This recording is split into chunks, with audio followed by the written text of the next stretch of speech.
Growing up in Australia and trying to do space was really challenging. It's pretty hard to do interplanetary exploration from Australia. I mean, all Aussies love a good underdog story, and so part of what motivates me is to come over here and show that we can play with the big boys and we can punch above our weight. I'm an aerospace engineer and my hometown is Melbourne, Australia. I'm originally from Sydney, out in the western suburbs, and right now we're in San Francisco, where I work as a spacecraft engineer for Planet Labs.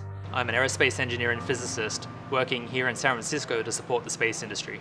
I'm a propulsion engineer at the Jet Propulsion Laboratory in California. From about the age of 12 or so, I always wanted to be an astronaut.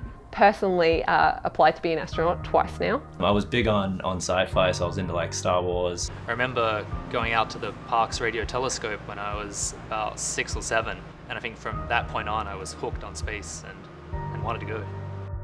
With quite a few twists and turns, I ended up coming to study at Stanford to do a Masters in Aeronautics and Astronautics. When I got there, that was sort of the realization that, hey, people can do space for a living. And I showed up as like a lonely Australian saying, please have me, please let me be part of this. When I got to NASA, I was put in this group called the Mission Design Center, tasked with creating new kinds of concepts for spacecraft. I had a manager who used to pull his phone out of his pocket and go, why is my phone better than your spacecraft? So after hearing him say this for 2 years, we were like, why don't we build a satellite out of a phone? Imagine what would happen if you could have a photograph of every event on the Earth the day before, the day of, and the day after.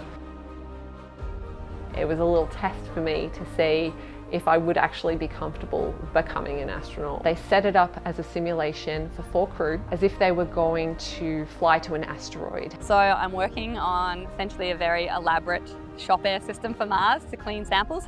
One is on a little system that's going to go on the next Mars rover. I work specifically on attitude, determination, and control systems. Everything on the spacecraft that helps the satellite figure out which way it's pointing and then point the way that you want to point it. I was Australia's first astronaut. Since it was announced Australia had a space agency, I'm just staggered with the response from the mums and dads who realise that's the future for their young children. What I found a lot in my career is sometimes the path is not straight. With a little bit of money, with a seed investment from a small investor, you can actually get a whole spacecraft in space now. Now's a really exciting time for Australia in space. I think if Australia wanted to build satellites, we have the capability and the resources to do it. If we focus on that, the return on that investment is huge.